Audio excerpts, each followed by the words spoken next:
வணக்கம் நண்பர்களே, மீண்டும் நான் உங்கள் ஆர்ஜே நித்யஸ்ரீ. நிவி அம்மு அவர்களுடைய புதிய கதையில உங்களை சந்திக்கிறதுல ரொம்ப ரொம்ப மகிழ்ச்சி. சிதைக்கும் சித்திரவதை நீ எடி நீ எடா. இந்த கதையை கேட்கறதுக்கு முன்னாடி நம்ம சேனலை மறக்காம சப்ஸ்கிரைப் பண்ணிடுங்க. உங்க ஃப்ரெண்ட்ஸுக்கும் ஷேர் பண்ணுங்க, லைக் பண்ணுங்க, கமெண்ட் பண்ணுங்க. வாங்க நம்ம புது கதைக்குள்ள போகலாமா? சித்திரவதை 5. மித்ரன் தயாராகி ஒரு பெட்டியை தள்ளி கொண்டு வர அவனுக்காகவே காத்திருந்த ஆர்கே, கிளம்பலாம் மித்து என்றான் எழுந்து நின்றபடி. ராதா சற்றென்று கிளம்பலாம் என்றதும் வேகமாக ஓடி வந்து, நானும் ரெடி ராதா, வாங்க போகலாம் என்றாள் குழைந்தபடி. மிருதுலாவை கண்டதும் மித்ரன் முகம் கோபமாக மாறியது. ஆனால் அதை வெளிக்காட்டிக் கொள்ள முடியாத நிலைமை. அதனால் பல்லை கடித்தபடி, ராதா நான் முன்னாடி போறேன், நீங்க பின்னாடி வாங்க என்றவன் தன்னுடைய பெட்டியை தள்ளிக்கொண்டு திரும்ப, ஒரு நிமிஷம் இருமித்து என்று தடுத்தான் ராதா. மிருதுலா, நீ இந்த ஹோட்டல்ல பாக்கணும், அதனால நீ இங்கே இரு. எனக்கு ரொம்ப ரொம்ப முக்கியமான வேலையா போறேன். நான் போற இடத்துக்கெல்லாம் உன்னை இழுத்துட்டு போக முடியாது. என்னுடைய வேலை முடிஞ்சதும் நான் வந்துருவேன், சரியா என்றதும் மெரு முகம் வாடிவிட அதையெல்லாம் ராதா கண்டுகொள்ளவில்லை. வாமித்து போலாம் என்று அழைத்தவன் தன் தயாராக எடுத்து வந்த பெட்டிகளை தள்ளி கொண்டு வாய் கூட சொல்லாமல் கிளம்பினான். இருவரும் காரில்தான் கிளம்பினர். ராதா முகத்தில் வழக்கத்துக்கு மாறாக ஒரு வெறியும் சந்தோஷமும் தெரிந்தது. நண்பன் முகத்தை பார்த்தவன், ஆண்டவா, ராதாவுக்கு எல்லாமே சீக்கிரம் ஞாபகம் வரணும். தீ வேற எங்க இருக்கான்னு தெரியல, அவளை என்னால கண்டுபிடிக்கவும் முடியல. இவன் அவளை மறந்துட்டான், ஆனா தீ இவனை நினைச்சு நினைச்சு செத்துக்கிட்டு இருப்பா. யாரும் இல்லாத புள்ள அது. சொந்தம்னு உருவான மாமனார் மாமியார் இறந்து புருஷனும் எல்லாத்தையும் மறந்து திரும்பவும் அந்த பெண்ணை இப்படி அனாதையா நிக்க வச்சிட்டியே, உனக்கே அது நியாயமா? சீக்கிரம் எங்க ராதா பழைய ராதாவா மாறணும், தீய கண்டுபிடிச்சு அவ கூட சந்தோஷமா வாழணும் என்றவனுக்கு தெரியவில்லை. ராதா தீயை கண்டுபிடித்து விட்டுத்தான் போகிறான் என்று. என்ன ஒரே ஒரு மாறுதல், அவளை துன்புறுத்த சித்திரவதை செய்ய போகிறான். மித்ரனுக்கும் அங்கு சென்ற பிறகுதான் தெரிய போகிறது தீக்கும் ராதாவுக்கும் பிறந்த மகனை பற்றி. மித்ரனின் ஆழ்ந்த யோசனையை கண்ட ராதா, என்னடா ஏதோ பலமா யோசிக்கிற? சொன்னா அடிப்பான், எதுக்கு வம்பு, பொய்யே சொல்லுவோம் என்று நினைத்த மித்ரன், எனக்கு போற இடத்துலயாவது பொண்ணு கிடைக்குமான்னு யோசிக்கிற ராதா. சீக்கிரம் பொண்டாட்டிய பாக்கணும்னு எனக்கு ஆசை இருக்காதா என்ன? அதுக்குள்ள என்னடா அவசரம்? 27 வயசு தானே ஆகுது, பொறுமையா பண்ணிக்க வேண்டிதான். எப்படி பறக்கிற என்ற ராதாவை கொலை வெறியோடு முறைத்தான். படுபாவி, 25 வயசுல இவன் கல்யாணம் பண்ணி கொஞ்ச நாள் பொண்டாட்டி கூட என்ஜாய் பண்ணிட்டு எனக்கு என்ன அவசரம்னு கேக்குறான். இவனாலதான் எனக்கு கல்யாணம் ஆசையே வந்துச்சு. என்னமா கெஞ்சினா பொண்டாட்டிய, எல்லாத்தையும் இவன் மறந்துட்டா நானுமா மறக்க முடியும்? நாதாரி பையன், வாய் விட்டு கூட திட்ட முடியல, இப்படி மனசுக்குள்ளேயே புலம்ப விட்டுட்டானே. ராதா, நீ பொறுமையா 60 வயசுல பண்ணிக்க, ஒன்னும் அவசரம் இல்ல. நான் எனக்கு பொண்ணு கிடைச்சதும் கல்யாணம் பண்ணிக்கிறேன், எனக்கு அவசரம், வாயை முடிக்கிட்டு கார் ஓட்டு என்றவன் அதன் பிறகு ராதா பக்கம் திரும்பவே இல்லை. ராதா மித்ரன் திசை மாறியதை கண்டு நிம்மதியானான். இருவரின் பயணமும் தங்களின் துணைகளை நோக்கி சேரி பாய்ந்தது. ஜே.கே. தீயை வெகுவாக பாராட்டினார். முடிக்க முடியாது என்று நினைத்த ஹோட்டல் வேலையை மிக அற்புதமாக முடித்து ஜே.கே.விடம் ஒப்படைத்து விட்டாள் தீ. தேச்சி, உண்மையாவே உன்னை பாராட்ட வார்த்தை இல்லமா, எவ்வளவு அற்புதமா வேலையை முடிச்சிருக்க. என் பொண்ணுக்கு ரொம்ப ரொம்ப பிடிச்சு போச்சு. உன்னுடைய அர்ப்பணிப்பு கண்டு உண்மையாவே நான் ரொம்ப வியந்து போனேன். இனி அடுத்தடுத்த ப்ராஜெக்ட் எல்லாம் வசீகரன் கம்பெனி கூட தான். தேச்சி, அதையும் நீதான் பண்ணி கொடுக்கணுமா? தீக்கு ஒரு மாதிரியாக இருந்தது. சார், நான் என்னுடைய வேலையை தான் செஞ்சேன். உண்மையை சொல்லணும்னா இவ்வளவு சீக்கிரம் வேலை முடிஞ்சதுக்கு நீங்க தான் காரணம். எனக்கு முழு சுதந்திரமும் பாதுகாப்பும் இங்க கிடைச்சது. என் மகனையும் தூக்கிட்டு வர அனுமதி கொடுத்தீங்கல்ல, இல்லைன்னா என்னுடைய நிலைமை ரொம்ப சிக்கலாகி இருக்கு சார் என்றாள் கீழே தவழ்ந்து விளையாடும் மகனை கண்டபடி. ஜே.கே.வும் சர்வாவை பார்த்தவர், பெண்களுக்கு நிறைய சிக்கல் இருக்குமா வேலைக்கு போறதுல. அதுல ரொம்ப முக்கியம் குழந்தையும் பாத்துக்கிட்டு குடும்பத்தையும் பாத்துக்கிட்டு வேலைக்கு போறது எவ்வளவு சிரமம்னு தெரியும். எங்க குடும்பம் பெரிய குடும்பம், அதுல பொண்ணுங்களும் இருக்காங்க. அதனால என்னால புரிஞ்சுக்க முடியும் தீட்சி. என்ன பொறுத்த வரைக்கும் நீயும் என் குடும்பத்துல ஒரு ஆளுதாமா. உனக்கு எந்த பிரச்சனை வந்தாலும் என்கிட்ட சொல்லு, நான் பாத்துக்கிறேன். நீ சொல்லலனாலும் உனக்கு உதவி தேவைப்படும் போது நான் வருவேன் தீட்சி. இப்போ உனக்கு ஒரு சின்ன அன்பளிப்பு, வசி, அதை போய் எடுத்துட்டு வாங்க என்றவர் தீட்சி அருகில் நின்று கொண்டார். தீட்சி வேடிக்கை பார்த்து கொண்டிருந்தவள் விழிகள் விரிந்தது அதிர்ச்சியில். காரணம், வசி சென்று பூக்களால் அலங்கரிக்கப்பட்ட புது கார் எடுத்து வந்து இருவர் முன்பும் நிறுத்தினார். அதிர்ச்சியில் உறைந்து நின்றிருந்தவள், சார், எனக்கு கார்ல வேண்டாம் என்றாள் பதறியபடி. ஜே.கே. மென்மையாக சிரித்தவர், நீ உடனே வாங்கிக்கிறேன்னு சொல்லியிருந்தாதான் நான் ஆச்சரியப்பட்டிருக்கணும். என்ன வசி, நான் சொல்றது சரிதானே? உண்மைதான் ஜே.கே. சார், மேடம் எது கொடுத்தாலும் வாங்க மாட்டாங்க. கார் கொடுத்தா உடனே வாங்கிப்பாங்களா என்ன? அதான் முன்னாடியே சொன்னேன், நீங்க கேட்கவே இல்ல. இப்ப பாருங்க மேடம் கோவப்படுறாங்க. தீட்சி வசியை முறைக்க அவன் வசீகரமாக சிரித்தான் அவளை பார்த்து. தீட்சி, உனக்கு கார் வாங்கி தர சொன்னது என் பொண்ணு, அதனால நீ அவகிட்ட தான் பேசணும். கால் பண்ற, நீங்க வாங்கி கொடுத்த கார் வேண்டாம்னு நீயே சொல்லிடுறியா என்றதும் பதறியவள், ஐயோ வேண்டாம் சார், உங்களை கூட பேசி சமாளிக்க முடியும், ஆனா மேடம சுத்தமா சமாளிக்க முடியாது என்னால. இருந்தாலும் இந்த கார்லாம் ரொம்ப அதிகப்படி சார். எதுவும் அதிகம் இல்ல தீட்சி, தூக்கம் இல்லாம வேலை செஞ்சது நீ, அதுக்கான அங்கீகாரம் உனக்கு நல்லாவே கார் ஓட்ட தெரியுதுல, அப்புறம் என்ன தயக்கம்? குழந்தைய வச்சுக்கிட்டு கார்ல போறது வசதியா இருக்கும். நீ பார்ட்டிக்கும் வரமாட்டேன்னு சொல்லிட்ட, அதான் இன்னைக்கே உனக்கு கொடுத்துட்டேன். முடிஞ்சா அது வரைக்கும் வர முயற்சி பண்ணுமா, பார்ட்டிக்கு வர முயற்சி பண்ணலாம் இல்லையா? தீட்சி தயக்கமாக நிற்க வசீகரன் அவளை காப்பாற்றினான். விடுங்க சார், தீட்சி எந்த பார்ட்டியும் அட்டன் பண்ண மாட்டாங்க, ஏதாவது காரணம் இருக்கும், எதுக்கு அவங்கள கட்டாயப்படுத்தணும் நம்ம? ஜேகே சரி என தலையசைக்க தீட்சி வசியை நன்றியோடு பார்த்தாள். எந்த பொறாமையும் இல்லாத சுத்தமான தூய்மையான அன்பு வசியின் அன்பு. தன்னுடைய தொழிலாளிக்கு கார் கிடைப்பதைக் கண்டு சந்தோஷப்படும் அவனின் நல்ல உள்ளத்தை கண்டு சந்தோஷப்பட்டவள், ஓகே சார், நான் கிளம்புறேன். என் மகன் அவங்க பாட்டியை தேட ஆரம்பிச்சிட்டான். ஜேகே திரும்பி குழந்தையை பார்த்தார். அவன் காற்றில் பேசிக் கொண்டிருப்பதை கண்டு சிரித்தவர், டே, உனக்கு பாட்டி வேணுமா அந்த தாத்தா வேணாமா என கேட்டபடி தூக்கி முத்தம் கொடுக்க அவரின் மீசை குறுகுறுப்பில் உடலை முறுக்கி பொக்கேவாயை காட்டி சிரித்தான் சர்வா. இது எப்போதும் நடப்பது. உனக்கு அழகே உன்னுடைய சிரிப்பு தாண்டா என்று மீண்டும் அதே போல் முத்தமிட குழந்தை கூச்சம் தாங்க முடியாமல் அவரின் மீசையை இறுக்கமாக பற்றி கொண்டான். தீக்கி கண் கலங்கியது. தன் மாமனார் இருந்திருந்தால் இதைவிட அதிகமாகவே என் மகனை கொஞ்சி இருப்பார். இருவருக்கும் கொடுத்து வைக்காமல் போனது. என்னையும் என் மகனையும் இப்படி அனாதையாக நிற்க வைத்து விட்டனரே என்று உள்ளுக்குள் கலங்கி அழுதாள். பசி குழந்தையை தூக்கி கொண்டவன், ஜேகே சார், உங்க பொண்ணு உங்களை 6 மணிக்கு வர சொன்னாங்க, பேரங்கூட விளையாடிட்டு மறந்துடாதீங்க. ஜேகே வேகமாக திரும்பியவர், ரொம்ப நன்றி வசி என்றபடி கிளம்பினார். தீட்சி, என்னுடைய வீட்டுல டிராப் பண்ணிடுறியா உங்க புது கார்ல? வாங்க சார் என்று அழைத்தவள் டிரைவர் சீட்டில் அமர வசி குழந்தையை மடியில் வைத்து விளையாடியபடி அவளின் அருகில் அமர்ந்தான். சர்வா வசியுடன் நெருக்கமாக இருப்பான். வசி முடியை பிடித்து இழுத்து விளையாடி கொண்டிருந்த மகனை தடுத்தாள். சர்வா, விடு, சாருக்கு வலிக்கும்ல. வசி தீயை தடுத்தான். விடு தீட்சி, குழந்தைங்கள அவங்க விருப்பத்துக்கு விளையாட விடணும், தடுக்க கூடாது. இந்த பிஞ்சு கையால இழுத்து எனக்கு என்ன வலிக்க போகுதா? இது ஒரு தனி சுகம், குழந்தைக்கு கிட்டதான் கிடைக்கும். நீ எங்களை தொந்தரவு பண்ணாத என்றவன் குழந்தை மூக்கை பிடித்து ஆட்டினான். தீ காரும் ராதா காரும் ஒன்றை ஒன்று கடந்தது. அவளை தாண்டி வந்தான் ராதா. தீ ராதாவை பார்க்கவில்லை. ஆனால் ராதாவின் அனல் கக்கும் விழிகள் தீயை கண்டு கொண்டு தீயாக முறைத்தது. அவன் கண்களுக்கு அருகே சிரித்தபடி அமர்ந்திருந்த வசி மட்டுமே தெரிந்தான். உள்ளுக்குள் கொழுந்து விட்டு எரியும் தீயோடு ஜேகே ஹோட்டலை நோக்கி சென்றான். வசி தீ இருவரையும் ஒன்றாக கண்ட ராதா மனதில் நெருப்பு குழம்பை அள்ளி கொட்டியது போல் இருந்தது. குழந்தையை பார்க்க தவறிவிட்டான் ராதா.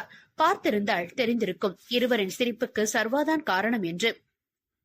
தீ வசியை அவன் வீட்டு வாசலில் இறக்கிவிட அவனின் தந்தை தீயை கண்டு முகம் சுழித்தார். ஆனால் அவர் வீட்டிற்குள் இருந்ததால் தீ வசி கண்களுக்கு தெரியவில்லை. சித்திரவதை 6. தீ வசியை இறக்கிவிட்டு மகனுடன் கிளம்பினாள். வசி சிரித்த முகமாக உள்ளே நுழைய, எதுக்கு வசி அந்த பொண்ணு கூட சுத்துற?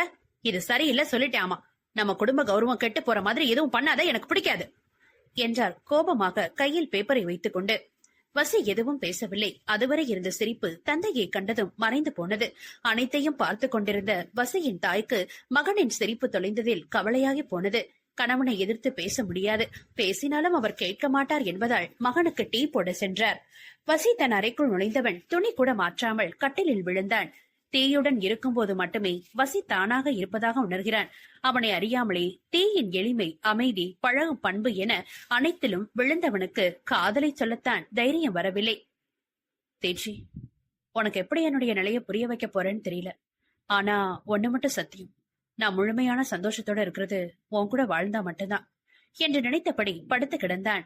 தீ அவர்கள் வீட்டு வாசலில் காரை நிறுத்த மொழி பிருந்தா இருவரும் கார் சத்தம் கேட்டு வெளியே எட்டி பார்த்தவர்கள் தீ காரில் இருந்து இறங்குவது கண்டு அதிர்ச்சியாக பார்த்தனர். பிருந்தா வேகமாக ஓடி வந்தவள் தூங்கி வழிந்த சர்வாவை கையில் வாங்கியபடி, ஏதிரி புது காரு? மொழி மகளை அதட்டியவர், தீட்சை உள்ளவா முதல்ல. பிருந்தா, பிள்ளைய கொண்டு போய் தொட்டில போடு. ஏதோ வாசலோட போற மாதிரி வெளியவே நிக்க வச்சு கேள்வி கேட்கிற? உனக்கு கொஞ்சம் கூட அறிவு வளரவே மாட்டேங்குது பிருந்தா என்று மகளை கடிந்து கொள்ள பிருந்தா நொடித்துக் கொண்டு போனாள். அறிவில்லாமதான் மாசம் 50,000 சம்பளம் வாங்குறா போல. என்ன பெத்ததுக்கு கொஞ்சம் கூட அறிவில்ல. என்று இவள் ஒரு பக்கம் தாயை திட்ட தீ இருவரையும் கண்டு சிரித்தவள், பிருந்தா, அந்த காரு ஜே.கே. சார் எனக்கு பரிசா கொடுத்தது. வேண்டாம்னு சொன்ன, கேட்கவே இல்ல. அதுக்கு நம்ம வசி சாரும் உடந்தடி. போதுமா? இப்ப நிம்மதியா? பிருந்தா சிரித்தபடி, கார் நல்லா இருக்குடி, என்னையும் அம்மாவே ஒரு ரவுண்டு கூட்டிட்டு போறியா? சர்வா எழுந்ததும் போகலாம் என்றாள். மொழி டீ கையில் டீ கொடுத்தவர், ராத்திரிக்கு எங்கேயும் போக வேண்டாம் தீட்சி, இந்த லூசு கிடக்கு, குளிர் நடக்குது. இப்ப பச்சை புள்ளைய தூக்கிட்டு வெளியே போக கூடாது. குழந்தைக்கு குளிர் தாங்காது. இப்பதான் சளி பிடிச்சு சர்வாவுக்கு சரியாகிருக்கு. நாளைக்கு போகலாம், அவ பேச்ச கேட்காத. பிருந்தாவுக்கு வயது ஆக ஆகத்தான் அறிவு மழுங்கி போகுது. என்ன பண்ண என்றவரை கொலை வெறியோடு முறைத்தாள் பிருந்தா. கிழவி, நீ என்ன ரொம்ப மட்டம் தட்ட. ஒரு நாள் இல்ல ஒரு நாள் நீ என்ன பாராட்டி பெருமைப்படுற மாதிரி செய்கிற பாரு என்று துடை தட்டி கூறியவளை கண்டு தீ பெருமையாக நினைத்தாள். மொழி மகளை நம்பாமல், அப்படி என்னடி சேப்புற? கோடி சீக்கிரம் உனக்கு கஷ்டம் வைக்காம நானே உனக்கு ஒரு மருமகனை கொண்டு வந்து உன் முன்னாடி நிறுத்தி பெருமைப்படுத்துறேன் என்றவள் முகத்துக்கு நேராக காரி துப்பினார் மொழி. தீயோ அடிப்பாவி என்பது போல் பார்க்க, நாய்க்கு நிக்கவே நேரம் இல்லையா, இதுல மருமகனை கூட்டிட்டு வர போறாளாம். போய் அந்த லேப்டாப்ப கட்டிட்டு தூங்கு, கடைசி காலத்துல அதான் உனக்கு புருஷனா வரப்போகுது என்று பிருந்தாவை அசிங்கப்படுத்திவிட்டு, தீட்சி சாப்பிட்டு தூங்கு, பக்கத்து வீட்டுல அவங்க பேன பிறந்த நாளைக்கு கூப்பிட்டாங்க, போயிட்டு வரேன் என்றவர் வெளியே சென்று செருப்பு மாட்ட, அம்மா வெட்டினா ஒரு பீஸ் எனக்கு என்றாள் பிருந்தா. எது? கேக் எப்படியும் தருவாங்கல்லம்மா, தனியா முழுங்காம எனக்கு எடுத்துட்டு வா என்றவளை வெட்டவா குத்தவா என்று முறைத்தவர், நான் பெத்தது இவ்வளவு தத்தியா இருக்கே என்று தலையில் அடித்துக் கொண்டார். தீக்கு தோழியை நினைத்து சிரிப்பு வந்தது. தன்னை மறந்து வாய்விட்டு சிரித்தவள், நீ இல்லன்னா எங்க 3 பேருக்கு நாளே போகாதிரி, நீ தனி டிசைன் பிருந்தா என்றபடி அறைக்குள் நுழைந்த தீயை நிறைவாக பார்த்தாள் பிருந்தா. நீண்ட நாட்களுக்கு பிறகு, இல்லை அவளை கண்ட நாளில் இருந்து இன்றுதான் தீ மனம் விட்டு சிரிப்பதை பார்க்கிறாள். நீ இதே மாதிரி சிரிச்சு சந்தோஷமா இருக்கணும் தீ, எனக்கு நம்பிக்கை இருக்கு. வசி உன்னையும் சர்வாவையும் சந்தோஷமா பாத்துப்பாரு. உன்கிட்ட காதல சொல்லதான் அவர் துடிக்கிறாரு. ஆண்டவா, தேசி வாழ்க்கையை சரி பண்ணு என்று தன் தோழிக்காக கடவுளிடம் வேண்டிக் கொண்டாள். ஜே.கே. ஹோட்டலின் 6வது மாடியில் நின்று கொடைக்கானல் வெளிச்சத்தை பார்த்து கொண்டிருந்த ராதாவோ, இனி அந்த கடவுளே நேர்ல வந்தாலும் உன்னை காப்பாத்த முடியாதுரி, ரொம்ப சந்தோஷமா இருக்க போல. நான் மட்டும் என் அப்பா அம்மாவை இழந்து என்னுடைய கடந்த காலத்தை இழந்து தவிக்கணும், நீ மட்டும் சந்தோஷமா இருக்கியா? முதல்ல உன்னுடைய சிரிப்பு அழிக்கிறண்டி என்று சூளுரைத்தவன் மித்ரனை அழைத்தான். தனித்தனி அறையில்தான் இருவரும் தங்கி இருந்தனர். ராதாவுக்கு அவனுடன் மற்றவர் தங்குவது பிடிக்காது என்பதால் மித்ரனும் அதை கண்டுகொள்ளவில்லை. சொல்லு ராதா, எதுக்கு வர சொல்லி மெசேஜ் பண்ணிருக்க? உக்கார் மித்து, நம்ம கொடைக்கானல் வந்ததே இங்க ஒரு புது ப்ராஜெக்ட் ஸ்டார்ட் பண்ணதான். கொடைக்கானல் ஒரு டூரிஸ்ட் பிளேஸ், அது மட்டும் இல்லாம இது குளிரான இடமா இருக்கிறதுனால எப்போதும் கூட்டம் இருக்கும். அதான் இங்க ஹோட்டல் கட்டலாம்னு முடிவு பண்ணிருக்கேன். மித்ரனுக்கு நல்ல யோசனையாக தோன்றியது. ரொம்ப நல்ல முடிவு ராதா, தாராளமா பண்ணலாம். முன்னாடியே சொல்லியிருந்தா நம்ம பிளான் பண்ணிருக்கலாமே. நான் எல்லா வேலையும் முடிவு பண்ணிதான் உன்னையும் அழைச்சிட்டு வந்தேன் மித்து. லேண்ட் வாங்கிட்டேன், ஹோட்டல் பிளான் ரெடி. இங்க வசீகரன் கம்பெனி மேல நல்ல பேர் இருக்கு. ஜே.கே. சாரும் வசீகரன் பேரை தான் சொன்னாரு. சோ ஹோட்டல் பிளான் அவங்க கிட்ட கேட்டேன். மிஸ்டர் வசீகரன் ரெடி பண்ணி அனுப்பியிருக்காரு. அவங்க ஆபீஸ்ல இன்டீரியர் டிசைனர் இருக்காங்க, அவங்கள நம்ம ஹோட்டலுக்கு புக் பண்ணிட்டேன். நாளைக்கு வேலை ஸ்டார்ட் பண்ணிடலாம். நம்ம ஹோட்டல் கட்டுற இடத்துக்கு பக்கத்துல ஒரு பில்டிங் வாங்கிட்டேன், அங்க நம்ம ஆபீஸ் செட் பண்ணிக்கலாம். இனி வேலை தொடங்குறது தான் முக்கியம் என்று மூச்சு விடாமல் சொல்லி முடித்த ராதாவை ஆச்சரியமாக பார்த்தான். யார் உதவும் இல்லாமல் சர்வசாதாரணமாக முடித்து விட்டானே. ராதா முன்பை விட புத்திசாலியாக இருப்பது போல் தோன்றியது மித்ரனுக்கு. நீ ஏன் எல்லாம் பண்ணிட்ட, அப்புறம் எதுக்குடா என்னை கூப்பிட்ட? சாவகாசமாக சாய்ந்தமர்ந்தவன், இனி எல்லா பொறுப்பும் உன்னுடையது மித்தோ. எனக்கு வேற ஒரு கணக்கு பாக்கி இருக்கு, அதுலதான் என்னுடைய முழு கவனமும் இருக்கு. மொத்தம் 2 இடத்துல ஆகே ஹோட்டல் கட்ட போறோம். 2ஐயும் பொறுப்பா இருந்து நீதான் பாத்துக்கணும், சரியா என்றான் அழுத்தமாக. மித்ரன் ராதா முகத்தில் தோன்றிய மாறுதல்களை கவனிக்காமல், சரி ராதா, எல்லாத்தையும் நான் பாத்துக்கிறேன், நீ உன்னோட வேலையை முடிக்க பாரு. சரி, நான் போய் தூங்குறேன் என்றவன் தன் அறைக்கு சென்று ராதா கூறிய வசீகரன் கம்பெனி பற்றி இன்டர்நெட்டில் தேடி பார்த்தான். ராதா கூறியது போல நல்ல பெயருடன் இருந்தது. சரி, நாளைக்கு இந்த வசீகரன் யாருன்னு பாத்துருவோம் என்றவன் நிம்மதியாக தூங்கி போனான். ராதா தூக்கம் என்பதை துளைத்து பல காலம் ஆனது. கூடிய சீக்கிரம் தீயை பார்க்க போவதால் அவளை பற்றிய சிந்தனையில் உடலை வதக்கிய குளிரை கூட உணரவில்லை ராதா. அப்படியே சாய்ந்து இருளை வெறித்துக் கொண்டிருந்தவனுக்கு தெரியவில்லை யாரை பழிவாங்க துடிக்கிறானோ அவள்தான் இவனின் வெளிச்சம் என்று. இதில் தனக்கு பிறந்த மகனை பற்றி கூட தெரியாமல் இருக்கிறான். காஞ்சோ மிருவிடம் சத்தமாக சண்டை போட்டுக் கொண்டிருந்தாள் நடு வீட்டில் நின்றபடி. அவன் கிளம்புனது நீயும் கூட போயிருக்கணும் மிரோ, இப்படி கோட்டை விட்டுட்டு வந்து நிக்கிறியே. காஞ்சு, தெரியாம பேசாத, நானும் வரேன்னா போய் நின்ன. இந்த ஹோட்டலை நீதான் பாத்துக்கணும், உன்னை கூடவே இழுத்துட்டு சுத்த முடியாது, நீ வரக்கூடாதுன்னு சொல்லிட்டு திரும்பி கூட பார்க்காம போயிட்டா ராதா. என்ன பண்ண சொல்ற? அந்த மித்ரன் எனக்கு ஏகப்பட்ட வேலை வச்சுட்டு போயிட்டான். அதெல்லாம் முடிச்சுட்டு அவசர அவசரமா உன்னை தேடி ஓடி வரேன். எங்க போற, எதுக்கு போறேன்னு எதுவும் என்கிட்ட சொல்லல. சரி, உன்கிட்ட சொல்லிருப்பான்னு நினைச்சேன். காஞ்ச குறுக்கும் நெடுக்கும் நடந்தவள் என்கிட்ட எதுவும் சொல்லல மிரு. ராதா எல்லாத்தையும் மறந்தாலும், என்னதான் நம்ம விழுந்து விழுந்து பாசமா இருக்க மாதிரி நடிச்சாலும் அவன் என்ன முழுசா நம்பவே இல்ல. இப்போ அவன் எங்க இருக்கான்னு கண்டுபிடிக்கணும். போனை வேற ஆஃப் பண்ணி வச்சிருக்கான். அந்த மித்ரனு கூட இருக்கானா? மிரு ஆமா என்றதும் உடனே பூச்சி நம்பருக்கு அழைத்தாள். பூச்சி, அந்த மித்ரன் நம்பரை வச்சு ராதா எங்க இருக்கான்னு கண்டுபிடி, உடனே எனக்கு போன் பண்ணு என்றவள் பூச்சி போன் காலுக்காக காத்திருக்க துவங்கினாள். ராதா கண்ணுல அந்த தீ படவே கூடாது மிரு. சீக்கிரம் உனக்கும் ராதாவுக்கும் கல்யாணம் பண்ணணும் என்றவர் பலமாக யோசிக்க துவங்கினார் திட்டத்தை எப்படி செயல்படுத்துவது என்று. சித்திரவதை 7. பூச்சி காஞ்சு எண்ணுக்கு அழைத்தான். மித்ரன் நம்பர் கொடைக்கானல்ல இருக்கு. ராதா மித்ரன் 2 பேரும் கொடைக்கானல்ல தான் இருக்காங்க போல. நீ எங்க இருக்க பூச்சி? நான் திருப்பூர்ல இருக்கேன் என்றான். பூச்சி, நீ உடனே கிளம்பி கொடைக்கானல் போ. நாங்க வந்தா ராதாவுக்கு சந்தேகம் வந்துடும். அவனா கூப்பிடுற மாதிரி பண்ற. அது வரைக்கும் நீ ராதா என்ன பண்றான்னு கண்காணி என்றவள் கண்மூடி சோஃபாவில் சாய்ந்து கொண்டாள். என்னாச்சு காஞ்சு? ராதா எங்க இருக்கான்? ஏதாவது தெரிஞ்சுதா? ராதா கொடைக்கானல்ல இருக்கா மிரு. ஆனா எதுக்காக அங்க போனான்னு தான் தெரியல என்றாள் நெற்றியை தேய்த்தபடி. மிரு கொஞ்ச நேரம் யோசித்தவள், காஞ்சு, ஒரு நாள் ராதா யார்கிட்டயோ பேசிட்டு இருந்தா. ஹோட்டலுக்கு டிசைன் கேட்டு புதுசா ஹோட்டல் கட்ட போறேன்னு சொன்னா. கொடைக்கானல்ல தான் கட்டுறானா? காஞ்சு யோசனையாக, வெறும் பிசினஸாக மட்டும் போயிருந்தா நல்லது, வேற எதுவும் காரணம் இல்லாம இருந்தா நல்லது. மிரு காஞ்சுவை ஓர பார்வை பார்த்தாள். ராதாவிடம் எப்படி சொல்வது என்று யோசித்தபடி தன் அறைக்குள் சென்றாள். யாரும் சூரிய பகவானை தொந்தரவு செய்யவில்லை என்றாலும் அவர் அனைவரையும் தொந்தரவு செய்தே தீருவார். இத்தனை நாட்கள் நிதானமாக கிளம்பிய தீக்கு இன்று அவசர கோலம்தான். குளிர் உடலை ஊசி போல் குத்த, அந்த குளிரிலும் உடலில் வெதுவெதுப்பான நீரை ஊற்றியவளுக்கு ராதாவின் நினைவு வந்தது. குளியல் அறையில் குளிக்க விடாமல் அவன் செய்த அனைத்தும் நினைவில் வந்து இப்போது நடப்பது போல் உணர்ந்து உடலை நினைத்தவள், விடுங்க என்றாள் சினுங்கலாக. குளிரது, விடுங்க என்றவள் அவன் அணைப்பதாக நினைத்து சுவற்றில் சாய்ந்து தலையில் முட்டிக் கொண்டவளுக்கு அப்போதுதான் தோன்றியது தன்னுடைய கற்பனை என்பது.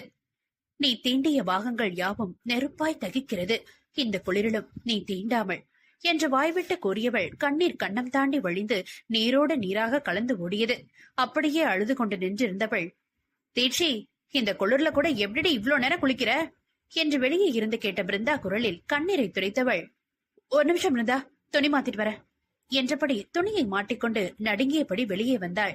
தோழியை நிமிர்ந்து பார்க்காமல் வீட்டிற்குள் ஓடியவளை, குளிர் தாங்காமல் ஓடுகிறாள் என்று நினைத்துக் கொண்ட பிருந்தா தன்னுடைய துணிகளை எடுத்துக்கொண்டு உள்ளே நுழைந்தாள்.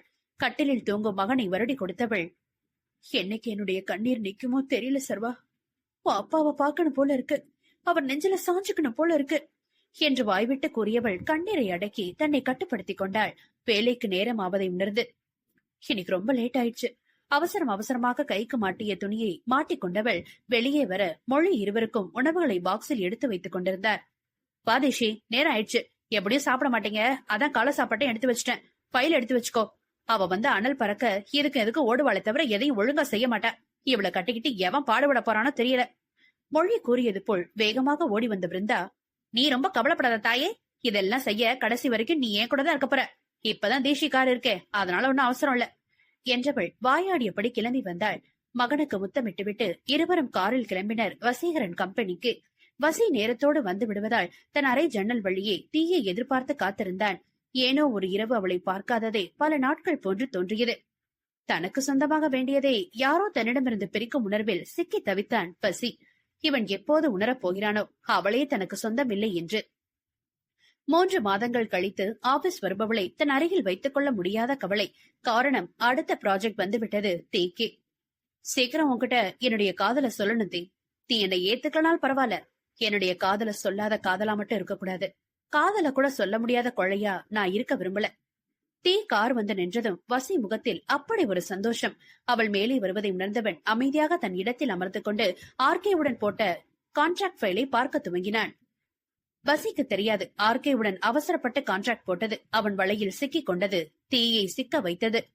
தேட்சி அவளிடத்தில் அமர்ந்து வேலையை துவங்க வசி தானே தேடி வந்தான். தன் முன்பு நிழல் ஆடுவதை கண்ட தீ மெதுவாக நிமிர்ந்தவள் வசியை கண்டதும், சார் என்றபடி எழுந்து நின்றாள். வசீகரமாக சிரித்தவன், வாழ்த்துக்கள் தேசி, திரும்பவும் ஒரு பெரிய கம்பெனி ப்ராஜெக்ட் கிடைச்சிருக்கு. இதுவும் உங்களாலதான், வாங்க அதை பத்தி பேசணும் என்றவன் அவன் அறையை நோக்கி நடந்தான். தீ வசியை தொடர்ந்தவள், சொல்லுங்க சார் என்றாள் மென்னகையோடு. நமக்கு புது ப்ராஜெக்ட் கிடைச்சிருக்கு. இதுவும் ஜே.கே. சார் மூலமா கிடைச்சதான். நீங்க நம்பி வேலை செய்யலாம்.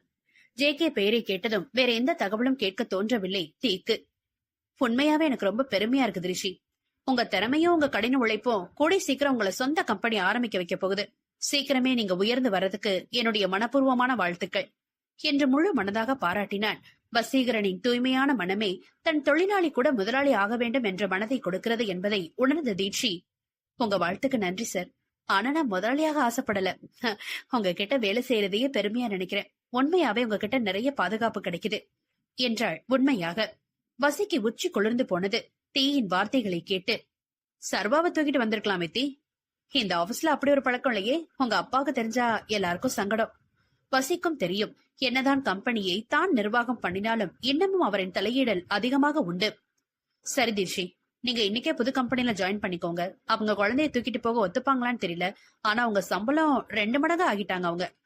தீ சின்ன தலையசைப்புடன் முடித்துக் கொள்ள வசி மெதுவாக எச்சில் விழுங்கிவிட்டு தேஷி என்று அழைக்க, வசி அப்பா கதவை திறந்து கொண்டு உள்ளே வந்தார்.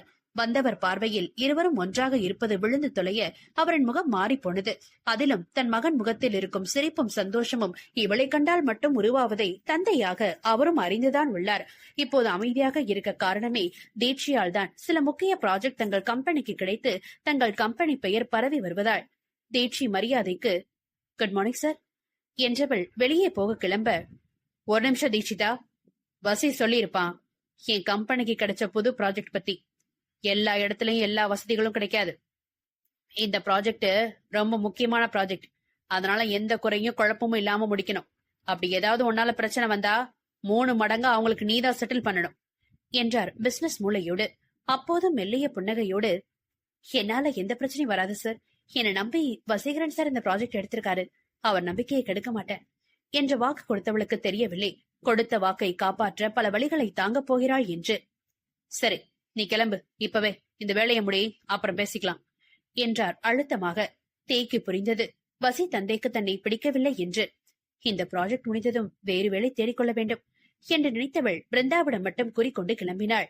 வசி அப்பா பத்மாசன் ஆபீஸ் உள்ளே நுழைந்ததும் மொத்த ஆபீஸும் பரபரப்பானது. அவர் மீது பயம் அதிகம் அனைவருக்கும். அதனால் பிருந்தா தலை மட்டும் அசைத்து வைத்தாள். தீ கூறியதற்கு வசி கொடுத்த முகவரியை தேடி கண்டுபிடித்து மதியத்துக்கு மேல் சென்றவள் அங்கு பொறிக்கப்பட்டிருந்த ஆர்கே என்ற பெயரை சத்தமாக உச்சரித்தாள். மனதிற்குள் சிறு நெருடல். உள்ளே நெருங்க நெருங்க இதய துடிப்பு அதிகரிக்க அவள் இதய துடிப்பு அவளுக்கே கேட்டது. வியர்த்து வடியவும் ஏன் என்று யோசித்தவள் தான் வந்த வேலையை கூற அவர்கள் எம்டி அறை வரை அழைத்து சென்றனர். தீட்சி கதவை தட்ட, எஸ் கமேன் என்று உள்ளிருந்து குரல் கம்பீரமாக கேட்டது. அக்குரல் அவளால் மறக்கக்கூடிய குரலா? உயிரின் ஆழம் வரை பதிந்து போன குரல் அது. அதிலும் அவள் ஒவ்வொரு நொடியும் நேசிக்கும் சுவாசிக்கும் குரல் அல்லவா? பயத்தோடு தவைப்போடு நடுங்கிய கால்களை கடினப்பட்டு எடுத்து வைத்து உள்ளே நுழைந்தவள் உள்ளே போன குரலில் அழைத்தாள், ஆர்கே என்று. அவளுக்கு முதுகு காட்டி அமர்ந்திருந்தவன், நான் என்ன உன் வீட்டு வேலைக்காரனா ஆர்கேன் கூப்பிட என்ற வார்த்தைகளை அனல் தெறிக்க கடித்து துப்பியபடி திரும்பியவனை கண்டு உலகம் சுழல மறுத்தது தீக்கு. சித்திரவதை 8.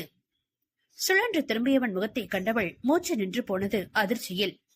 யாரை பார்க்க நித்தமும் ஏங்கி தவித்தாளோ அவனின் முகம். இன்று காலை கூட இவனுடன் கழித்த பொழுதுகளை நினைத்துதானே கண்ணீர் சிந்தினாள். வரவா வேண்டாமா என்று கண்ணீர் குளம் கட்டி நின்றிருந்தது அவள் கண்ணில். கிருஷ் என்று உதடுகள் மட்டும் அசைந்தது ராதாகிருஷ்ணனை கண்டு. வந்தவள் அசைவில்லாமல் உறைந்து நிற்பதைக் கண்ட ஆர்கே சொடக்கிட்டு அழைத்தான், மிஸ் தீட்சிதா என்று. அவன் மிஸ் என்று அழைத்ததை விட தீட்சிதா என்று அழைத்ததில் தேயின் நெஞ்சமே வெடித்து விடும் போல. எனக்கு தீட்சிதா பிடிக்கல, இனி நீ எனக்கு தாண்டி, எனக்கு தீ தாண்டி என்று இதழுடன் இதழ் உரசியபடி அவளுக்கு பெயர் சூட்டி நொடிக்கு 100 தரம் தீ தீ என்று அழைத்தவன் வாய் இன்று தீட்சிதா, அதுவும் மிஸ் என்று அழைப்பதை கேட்க தான் செவிடாகி இருக்கலாம் என்று தோன்றியது. வரவா வேண்டாமா என்று யோசித்த கண்ணீரை மென்று விழுங்கியவள் ஆர்கேவை கூர்ந்து பார்த்தாள். அவன் பார்வையில் தெரிந்த அந்நியத்தன்மை தீயின் இதயத்தை தீயால் சுட்டது. அவனின் பேச்சு, பார்வை அனைத்திலும் அந்நியத்தன்மை கொட்டி கிடந்தது. இவன் என் கிருஷ்ணானா? உண்மையாகவே என்னுடைய கிருஷ்ணானா நீ என்று மனதுக்குள் கேட்டுக் கொண்டிருந்தவளை கலைத்தது. தீட்சிதா என்று காட்டு மிராண்டித்தனமாக அவன் கத்திய குரலும், அவன் தட்டிய டேபிளில் இருந்து சிந்திய பொருட்களும், தீ உடல் அவன் போட்ட சத்தத்தில் தூக்கி வாரி போட்டது. சட்டென்று கீழே விழுந்த கண்ணீரை மறைத்தவள் கனவில் இருந்து விழித்தது போல் ஆ என்றாள் விழித்தபடி. தீட்சிதா, என்ன பாரு, என் முகத்தை பாரு என்றான் மிரட்டலாக.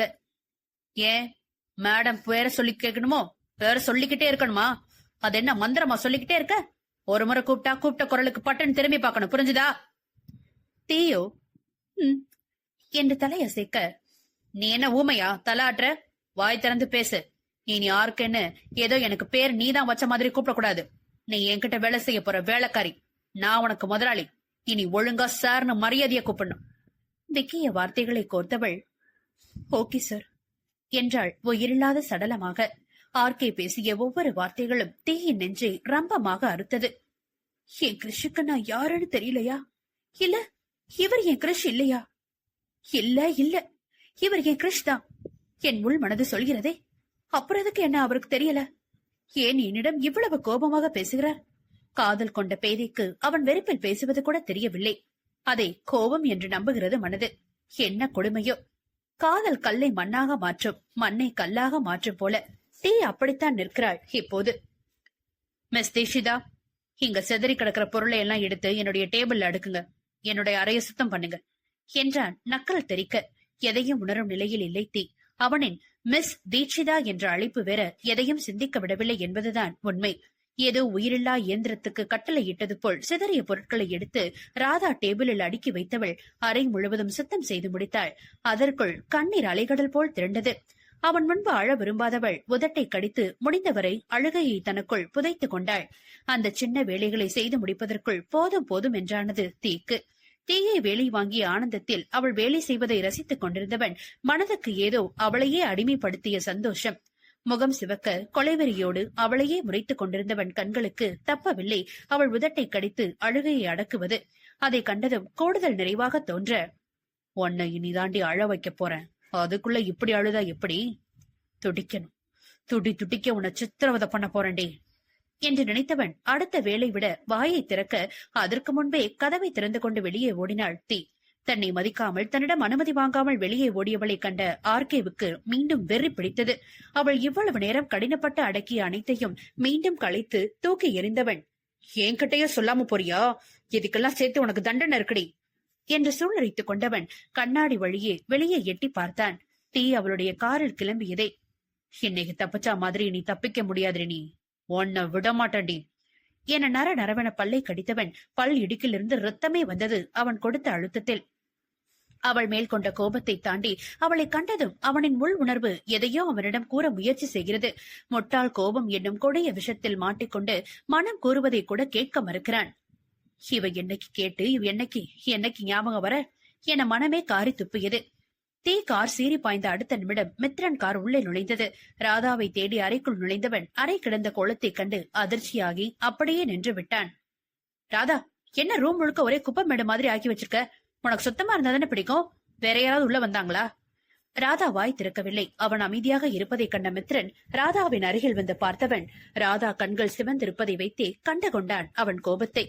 அதற்கு மேல் இவனிடம் வாய் கொடுத்தால் நம்மை கடித்து குதறி விடுவான் என்ற எண்ணம் அறிவுக்கு எட்டிய உடனே வாய்க்கு ஜிப்பு போட்டு மூடியவன் ராதாவை தொந்தரவு செய்யாமல் அறையை சுத்தம் செய்ய துவங்கினான். ஜில்லென்று தண்ணீர் எடுத்து வந்து ராதாவின் முன்பு நீட்டியவன், இத குடி ராதா. ராதா மறுக்காமல் வாங்கி குடித்தவன், வசீகரன் கம்பெனிக்கு போனி அமித்து?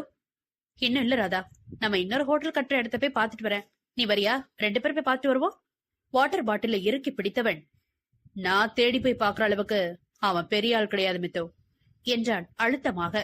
ராதாவுக்கு ஒருவரிடம் ஈகோ முட்டிக்கொண்டால் அதன் பிறகு உயிரே போனாலும் அவரை சந்திக்க விரும்ப மாட்டான் என்பது மித்துவுக்கு தெரியும். அவனுக்கு தெரியாதது எதற்காக வசீகரன் மீது அவன் புதியவன், அவன் மேல் எதற்கு கோபம் என்று யோசித்தபடி கிளம்பியவனுக்கு தெரியாதே வசி தீ இருவரும் ஒன்றாக இருந்த கோபத்தை வசி மீது காட்டுகிறான் என்று. முதல் நாள் இருவரையும் ஒன்றாக பார்த்ததை மறக்காமல் இருக்கிறான் ராதா. வீட்டிற்கு வந்த தீ வெளியேவே நின்று தன்னை சமன் செய்து கொண்டாள். மொழி கண்டுபிடித்து விடக் கூடாது என்று உள்ளே சென்றவள் நல்ல நேரம் மொழி சர்வா இருவருமே வீட்டில் இல்லை. ஆண்டவா என்று பெருமூச்சு விட்டவள் தன் அறைக்குள் நுழைந்து கதவை மூடியவள் அதே கதவில் சாய்ந்து வாய் விட்டு அழத் துவங்கினாள். நீ என்னுடைய கிருஷ் தானே, எனக்கு தாலி கட்டின என் புருஷன் தானே. ஒவ்வொரு நொடியும் தீ தீ தீன்னு என்னையே சுத்தி சுத்தி வந்தே, தீன்னு சொல்லி சொல்லி என்ன பணியா உருக்குனியே. அப்படிப்பட்ட நீ இன்னைக்கு உன் பேரு மந்திரமானு கேக்குற? நான் உன்னை விட்டுட்டு எந்த சந்தர்ப்பத்துல வந்தேன்னு தெரியாம என் மேல கோவப்படுற கிருஷ். எனக்கு அன்னைக்கு வேற வழி தெரியல, அதுக்காக எனக்கு இப்படி ஒரு தண்டனையா? எதுக்கு கிருஷ் என் மேல இவ்ளோ கோபம்? உன்னுடைய காதலையும் ஆசையிலும் மோகத்துல கரைஞ்ச எனக்கு உன்னுடைய கோபத்தை தாங்கிக்க முடியல. உனக்காக நானும் நம்ம மகனும் காத்திருக்கோம் கிருஷ். உன்னை பார்க்காம உன்கிட்ட பேசாம தினம் தினம் எவ்வளவு சித்திரவதையா இருக்கு தெரியுமா? கதறிக் கொண்டிருப்பவள் ஆறுதல் சொல்லி தேற்றத்தான் அவன் இல்லை. இவளோ அவன் கோபத்தில் இருப்பதாக நினைத்துக் கொண்டிருக்கிறான். அவனோ இவளை மொத்தமாக மறந்து விட்டான். அந்த உண்மை தெரிந்தால் இவள் எப்படி தாங்கிக் கொள்ளப் போகிறாளோ தெரியவில்லையே. நெஞ்சை பிடித்தபடி சுருண்டு கதறியவள் ஒரு கட்டத்துக்கு மேல் வாய்விட்டு கூட அழ முடியாமல் விசும்பினாள். காலை சாப்பிடவில்லை, மதியமும் சாப்பிடவில்லை. அப்புறம் எப்படி பால் கொடுப்பவளுக்கு உடலில் தெம்பிருக்கும்? கிருஷ் கிருஷ் என்று அரை மயக்கத்தில் சொல்லிக் கொண்டிருந்தவள் கண்ணீர் கூட காய்ந்து போனது. 1 மணி நேரம் வரை மயக்கத்தில் கிடந்தவள் சுய நினைவு வந்து தடுமாறி எழ பால் கட்டிக்கொண்டு வலிக்கத் தொடங்கியது லேசாக. எழ முடியாமல் கதவை பிடித்துக் கொண்டு எழுந்தவள் அரை கதவை திறந்து வெளியே வர அப்போதும் மொழி சர்வா வரவில்லை. அதுவும் நல்லதுக்கு என்று நினைத்தவள் பாத்ரூம் சென்று கட்டிய பாலை அகற்றி குளித்து தன் முகத்தில் இருந்த அழுத்த தடயங்களை அழுத்தமாக அழித்து விட்டு வர பாட்டியும் பேரனும் பேசியபடியே உள்ளே நுழைந்தனர். எவ்வளோ கூட்டம் பாத்தியா சர்வா? கோயில் இப்படித்தான் கூட்டமா இருக்கும். என் பேரன் பயப்படவே இல்லையே, ரொம்ப ஜாலியா இருந்து பாட்டிக்கு சாமி பார்க்க விட்டானே என்றபடி வந்தவர் காரை கண்டு தீட்சி என்று குரல் கொடுத்தார்.